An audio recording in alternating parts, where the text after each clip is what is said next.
Alright, guys, so it was going to happen sooner or later. We are seeing the great decoupling between China and the West. China saying sayonara to the entire G7. China has slapped the US, the EU, Japan, and Taiwan with an anti dumping probe, and this revolves around the plastics industry. This is likely the first salvo in retaliation for Biden's trade war, and it's going to get worse. When the US decided to slap Beijing with massive trade tariffs, a week ago, it kind of flipped a switch. It was confirmation that China's economy is a big threat to the West, that President Biden will do whatever it takes to contain China.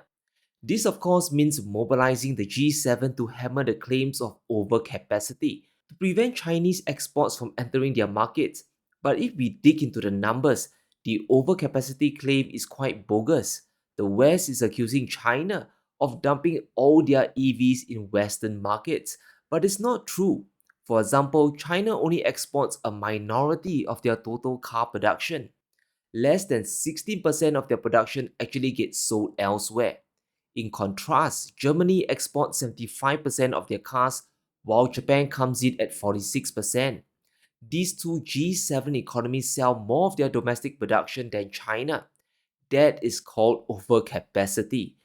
Biden hitting Beijing with tariffs is a big attack on Chinese industries. The US increased many import taxes from 0 to 50 or even 100% in some cases. EV tariffs hit 100%, and for many renewable imports like batteries and solar cells, this went up as well. The idea, of course, is simple: to ensure China's industrial growth fails while the US can develop their own manufacturing without competition. In other words, let's stall China's development as much as possible. It's a move of containment for sure, but this won't end well, especially for the US economy. Just listen to Catherine Tai, the head of US trade, admit that China is outcompeting America in critical industries. China at some point very, I would say, smartly recognized the relevance of rare earths. And they started producing and selling to the world market at prices that we could not compete with. And our producers successively shut down. So the advantage in terms of China's dominance isn't necessarily a natural advantage. It's not that they have more rare earths, but that they were able to pursue coordinated industrial and trade policies that allowed them to corner the market. As she said, China's industrial policy is simply superior. It's not some big nefarious scheme, it's simply good government policies. Biden's trade war isn't going to work. He just made things even worse, and China is striking back. You can't put forth a reaction without a counter move. Biden might want to preserve US jobs, but this next move from Beijing could damage other sectors of the US economy. China's anti dumping probe tells us that China is aware of their strengths. It's not just about their industries, but the buying power of their domestic consumer as well. China's Ministry of Commerce is investigating anti dumping accusations of plastic copolymers, and these are raw materials sold by the G7 nations into China. These are raw materials used for various industries, including automotive and electronics. Now, just sit back and think of the consequences here. If China's industries are growing and Western imports are blocked, this will cut away huge amounts of revenue from exporters. US plastics exports to China accounts for only $2 billion today. This is a small amount, but it's just a start. This can easily extend to other parts of the US economy. And here are the biggest US states that export to China. Texas accounts for $22 billion, California at 18 billion, and Oregon at 8 billion. Behind the numbers are US companies and workers and families reliant on Chinese money to survive. And these are the states that will be hammered the worst as the US and the G7 continue decoupling with China. Beijing definitely has the capability to produce their own goods for domestic consumption. They have proven it time and time again. They don't really need US goods to survive. But the damage won't just be restricted to US exports. China has an enormous footprint in the US that we can't ignore. And let's consider the state of Texas as an example. Over the last decade, Chinese companies poured nearly $3 billion into Texas, and that helped create almost 5,000 jobs. China, in fact, is the second largest trading partner of the state. Many big Chinese names, including PetroChina and Haliang, have invested money into the state. The main reason, of course, is to manufacture products to sell into the US market. But the government is making it really hard for Chinese companies to go and do business there. Just a week ago, Biden gave a Chinese firm 120 days to sell off their US property. The reason, it was too close to a US Air Force base in Wyoming. Imagine if you were the Chinese company in question. You now have 4 months at most to dispose of your land, and considering the forced sale situation, you'll have to sell it off at a very big discount.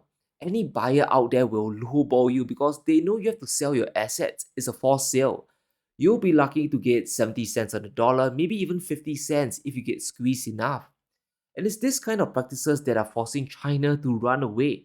What's the point of buying Western goods and investing there when you're getting punished daily? It simply doesn't make sense at all. Decoupling between the West and China isn't going to stop, guys. A big part of that is the mindset the West has against their big economic rivals. In the 2000s, Beijing wasn't a threat, but over time they became one, and that is freaking the G7 out. That China's planned economy is actually overtaking them. Ever since China joined the World Trade Organization, exports to the US have flown to the moon. It's only recently that they have fallen because of the trade war made worse by Biden.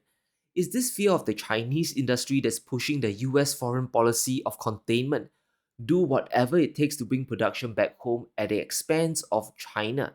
It's a zero sum game thinking that will hurt the US as well. There's a clear reason why China and Russia are banding together. It's not rocket science. It's because the G7 are pushing hard against them. It's all about regime change through economic containment.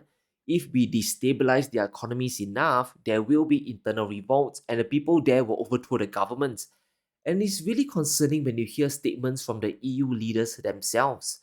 This next clip is from Estonia's Prime Minister about the benefits of a Russian defeat in Ukraine. Russia's defeat is not a bad thing because then there could be really a change in the society and there are many different nations right now part of Russia as well. I think if you would have more like small nations, it's not a bad thing if the big power is actually much smaller.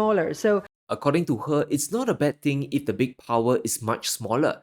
The intentions here are very suspicious and bizarre to say the least. You can be sure that the Chinese are listening in as well. But here's the funny thing, is this exact thinking that's pushing Russia and China closer together. They are now one big unified power that's shaping the world order as we speak. One big place they are doing it is in bilateral trade and how it's being settled. And a big thank you to our sponsor today, Indigo Precious Metals. When it comes to buying precious metals, my number one dealer in Singapore is Indigo Precious Metals. They have made investing in precious metals safe, fast, easy, and simple for both small and large scale buying. And as we all know, the price of gold has been rising higher and higher. Just 5 years back, it was around $1,200. It's over $2,000 today. Getting just an ounce of gold is getting harder and harder to afford. Now, I've been there many times, guys, when I'm saving up for an ounce and prices suddenly shoot up beyond my reach.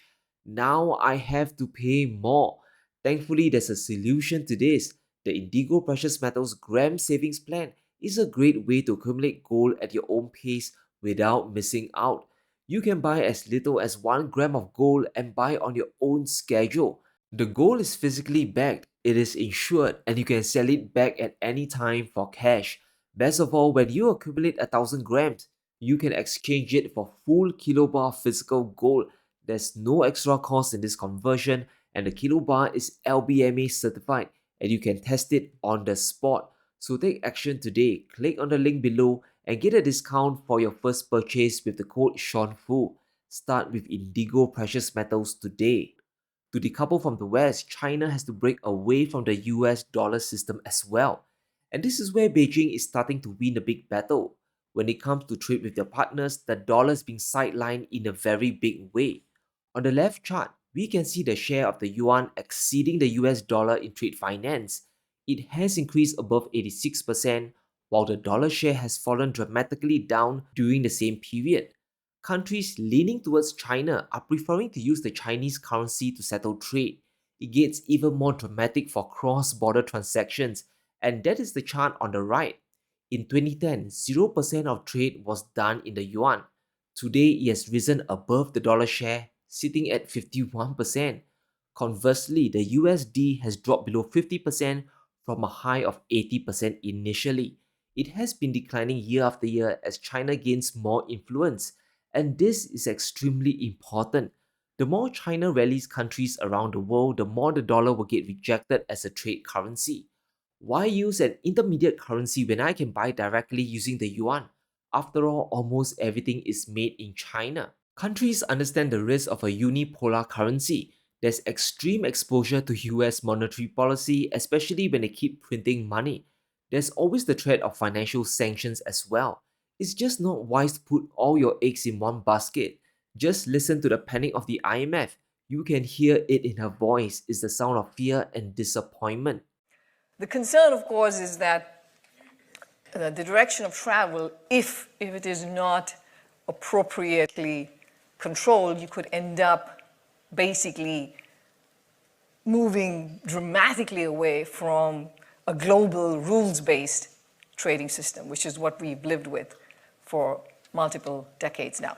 China's breaking apart the international rules-based order, which is the Western way of doing things, and this next piece of news further confirms it, that the narrative is starting to collapse.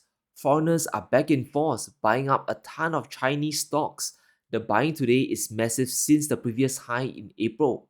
Over the past 6 months, we have heard non-stop gloom and doom about China, but instead of collapsing, there are now two big tailwinds driving the Chinese economy ahead. The first, of course, we all know is China's industrial boom. Exports are recovering and powering through their property crisis, and this is why the West is trying their best to contain it. The second is China's big housing rescue. Beijing has committed nearly a trillion yuan to buy up individual homes, and this is reviving investor sentiment. Property in China is poised to recover, and as a result, foreign investors are buying back all sorts of Chinese stocks, from developers to banks and even technology shares. Everything is being snapped up. And this is what happens when you listen too much to mainstream news. Every headline from the Economies or the FT is about the end of China, that the world is divesting away and China is uninvestable. But if that's the case, why are investors back into the Chinese markets? Something has to give. The truth is starting to reveal itself. And if you were shaken off and sold everything, you'd miss the big rally in Chinese stocks, and the gains were extremely significant. Chinese equities are up by 25% from a low in January, and this is a stronger performance than even the massively overvalued S&P. We are witnessing a dramatic shift away from the west to the east.